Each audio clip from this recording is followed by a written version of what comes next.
My name is Jeff Hopkins, and I'm from Lacona, Iowa. I've won this year of the year 7 times. I've won a lot of world championships. I've won. Mental preparation for this, you just got to believe in yourself. You got to believe in your equipment and your practice regimen. Getting ready for this, you got to believe and that you can do it and you can win it, and then go out and do it. And so, talk's cheap. Go do it. So that's where I'm at. This course here, and by the way, you talk about Cullman, this is our second year here, I think. This city and town rolls out the red carpet, I think, for ASA and all us shooters. I mean, we go to a lot of places across the country, and this is a beautiful place to come to. And, Alabama's a pretty state. Birmingham is very dear to me. Dr. James Andrews is there, and I had a very severe accident 5 years ago now, and Dr. Andrews put me back together, so it's kind of in his backyard. Good luck, and thanks for your time. Oh, sure thing. Thank you.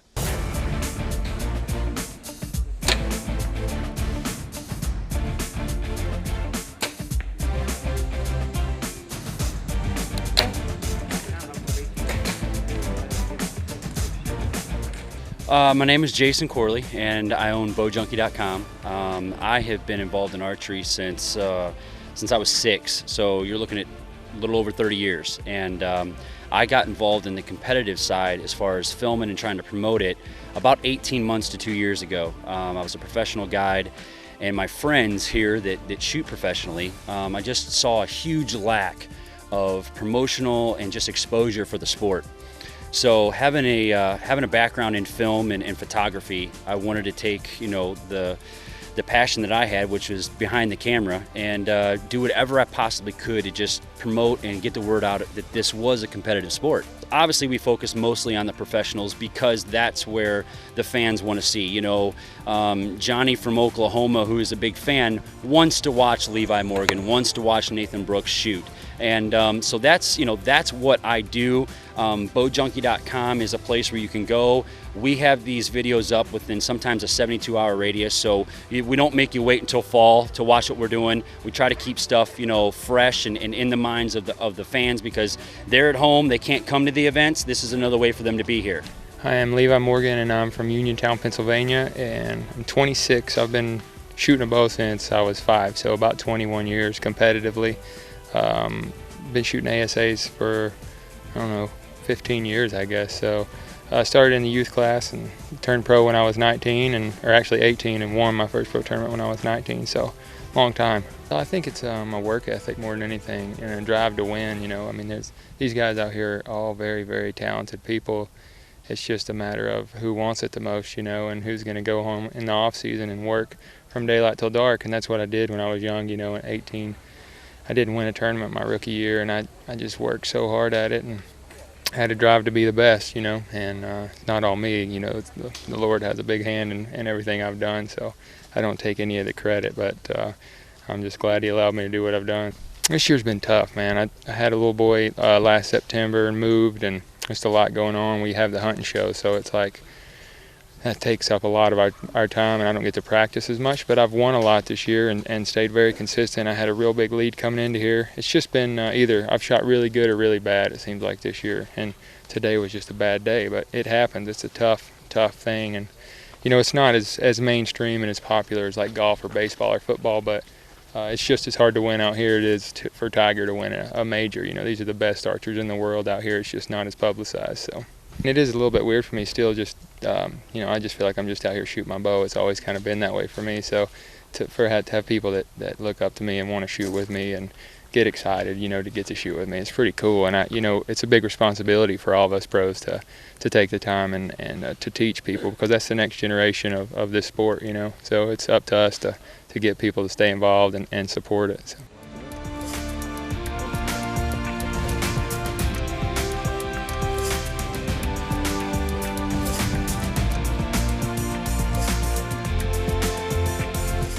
My name is Nathan Brooks. I'm from Alma, Arkansas.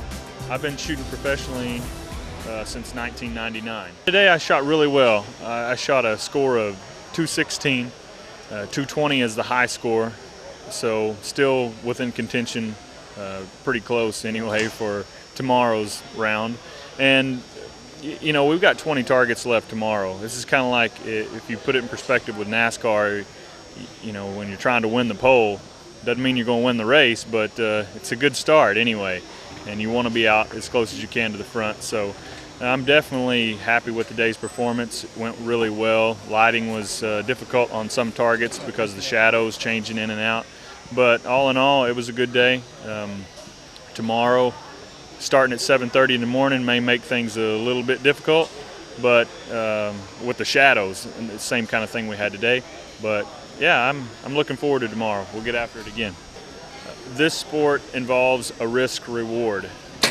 So if you're aiming at the 12, that's the lower part of the 10 ring. If you shoot a little bit low, I mean even a 16th low, you're an 8. So you fall from, you know, it's a 4-point swing. If you aim at the center 10 and hit center 10, obviously that's 2 points better than an 8, but it's not very risky. And so what you see out here is you see guys really pressing hard, shooting at the 12 rings. You know, archery is an Olympic sport, but of course the Olympics are, you know, they like to keep things traditional, going way back in time. So right now, recurve type archery, which is more of your bow with a single string that a person pulls back, that's what's allowed. Compound archery, which is what everybody's shooting out here, is not at this point, hasn't been brought into the Olympics.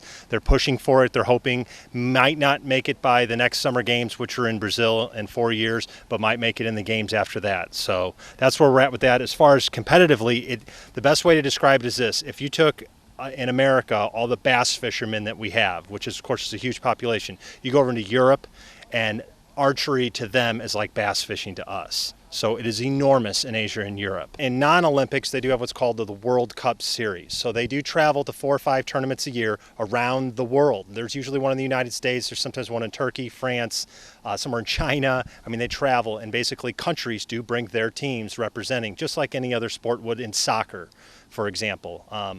And as far as the Americans do, on the recurve side, we compete pretty well. Sometimes we get an all-star like a Brady Ellison, who's currently one of the top men's, recurve archers in the world and top for the United States. For the women, you know, we have Katuna Lorig and Miranda Leake and Jennifer Hardy were the top Olympic team. They all stay pretty competitive. You know, they could win a tournament, they could be in the middle of the pack, but we are competitive in America in that aspect. The one area that Americans do dominate is the compound side, and that's more simply the international community embraces the recurve style more than compound, and because we're a hunting country, you know, everyone's kind of more used to the compound, and the men and the women literally dominate, completely dominate, usually internationally in both team events and individual.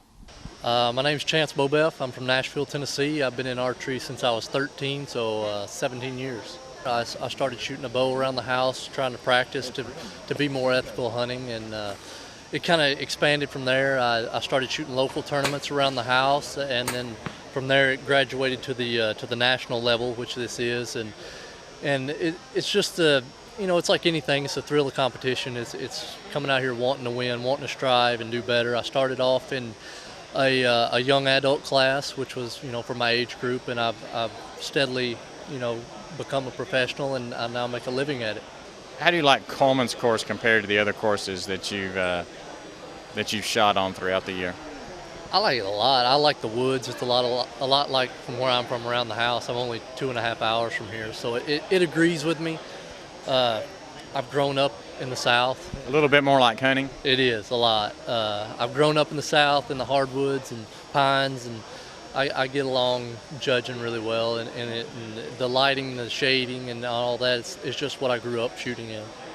Well, this course is definitely a challenge because you're shooting through tunnels. Most of the ranges down here are much more tunnel based than what we see, throughout the year. And we go everywhere from Florida to Texas to Georgia, and then we come here and we get the tunnels and the foliage is out, and you're shooting over a lot more logs, and they add the distance factor, and then you add targets angled, and it's definitely challenging. Well, we've shot 20 targets today, and I came out even right where I started. We like to refer to that as par. So I shot 3 8s, 3 12s. So I didn't lose anything, I didn't gain anything, but it was a really challenging range, so I'm very happy with coming out on even. You know, first day you just try to get a good score in there so you can go after second day.